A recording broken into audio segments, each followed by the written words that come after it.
What's going on, you guys? It is Tuesday, and today we've got a workout that's a little bit of a chipper and a bit of muscle redundancy with the shoulders. So let's take a look at what we got going on. So this workout, we're gonna start off with 30 floor press. So while we've programmed some bench press previously, when things get heavy and people start to fail, things get sketchy when we don't have spotters because of social distancing and all that stuff. So we're gonna do floor press today. That way it gets a lot easier to get out from under the bar if you find yourself under a lot of fatigue.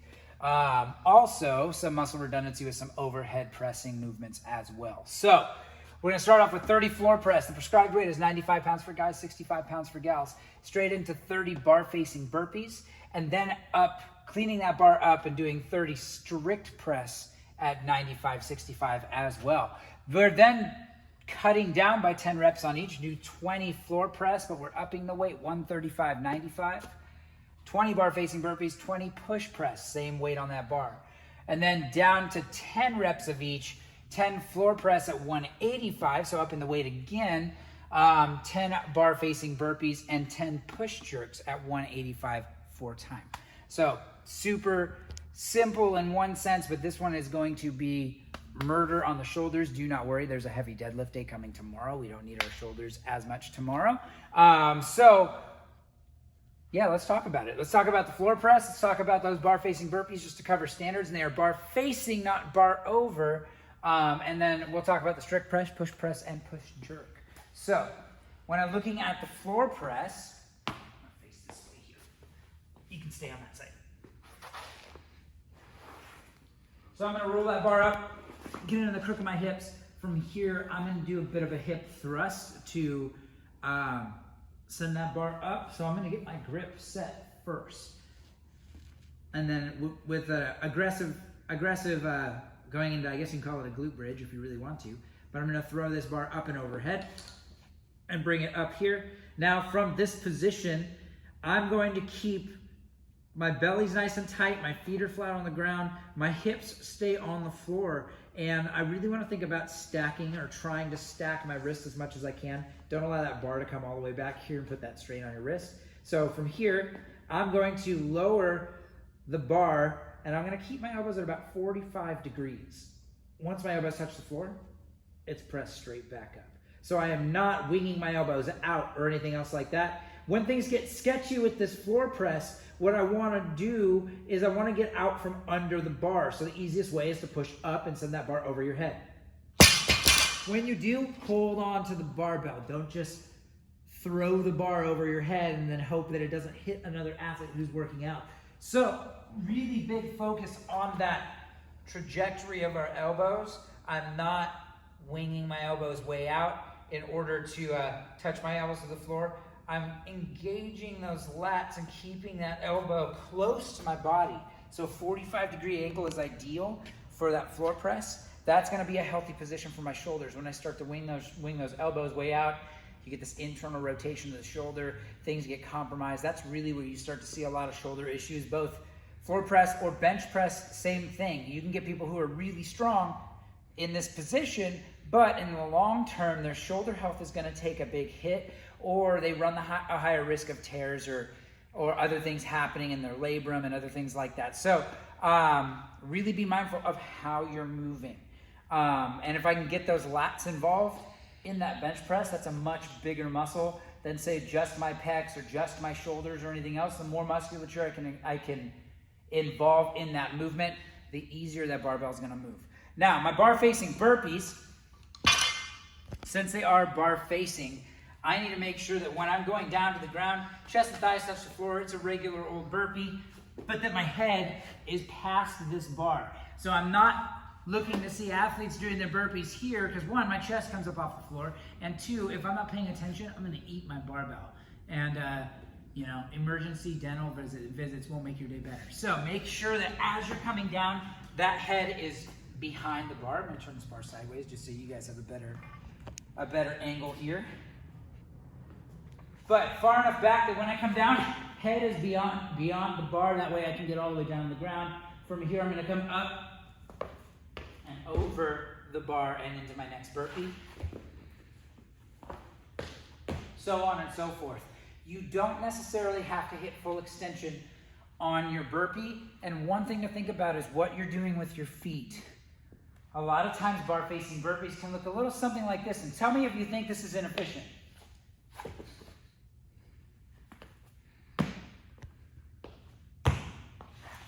How much more time did I spend there versus a burpee where I'm mindful about what I'm doing with my feet?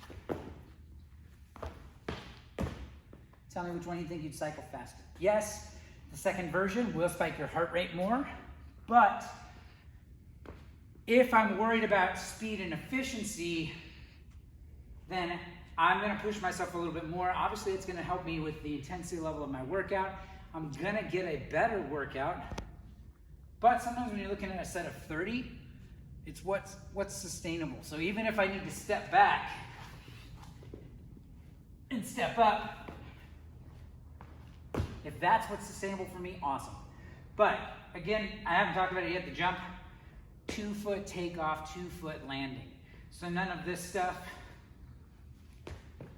and none of the like, I'm going super fast and my feet don't hit the ground at the same time, where you jump over and you get that tap tap kind of landing. 2 foot takeoff, 2 foot landing. So you're mindful about always coming down with both feet. Even if I'm turning in the air, I can still land with 2 feet. I don't have to do one of those bad boys. So keep that in mind with your burpees. 2 foot takeoff, 2 foot landing, head behind the bar when we do bar facing burpees. Now let's talk about our press series. So strict press, all of these are obviously gonna start on the shoulders. A strict press is gonna be without my legs. So when I get that bar up, strict press is going all the way up overhead. And the first rep is usually the hardest. If you try to string things together, you get a little more of a stretch reflex. So if you come down and utilize that stretch reflex, the subsequent reps of those strict press become a little bit easier. Now 30 reps is quite a bit. So even if you're stronger overhead is not my best movement, especially strict press. But if you're stronger overhead, that 95-pound barbell, even 30 reps, that's quite a bit. Don't be surprised if you might have to break this up if you don't think you have to. But going from that to the push press, I get my legs involved, so I've got a little bit of a dip and drive to initiate that press. So let's take a look at that. Again, my dip, I'm staying in my heels. So my feet should stay flat on the ground. I'm not rolling into my toes. Dip and drive to send that bar up and overhead. Make sure you're squeezing your belly at the top to keep that rib cage down. And then the push jerk, I get a rebend. So that push jerk, I get to rebend my knees and get back under the bar and then stand back up. I've seen a lot of athletes in the recent weeks doing push jerks, getting here, and then lowering that bar before standing back up. Remember, the jerk isn't done until you've stood all the way back up. So you need to be all the way back and standing with that bar locked out overhead before that bar can start to travel back down to your shoulders. So that covers the standards for each of those movements. Remember that the floor press standard stays the same even as the weight goes up, but we only have strict press the first time, and then we progress through that pressing series. So strict press on the 95-pound bar, push press on the 135-pound bar, push jerks on the 185-pound bar. So that's what we're getting ourselves into. This one should be a good time. The biggest crux here is going to be, more than likely, those bar facing burpees are going to slow a lot of people down. But as we get heavier and our shoulders get more fatigued, the push press and the push jerk, we're going to see a lot of athletes breaking those up. And your bar has to come from the floor. Why? Because it needs to be on the floor for our floor press. So there is no using racks today for anything going from your shoulders up to overhead. You get one barbell and that's it. Anyway, with that, this one's gonna be fun. It's gonna get shouldery. It's gonna be super fun, lots of upper body. Again, we got a heavy day for our low body tomorrow with the sumo deadlift. So be ready for that. And I know I'm excited.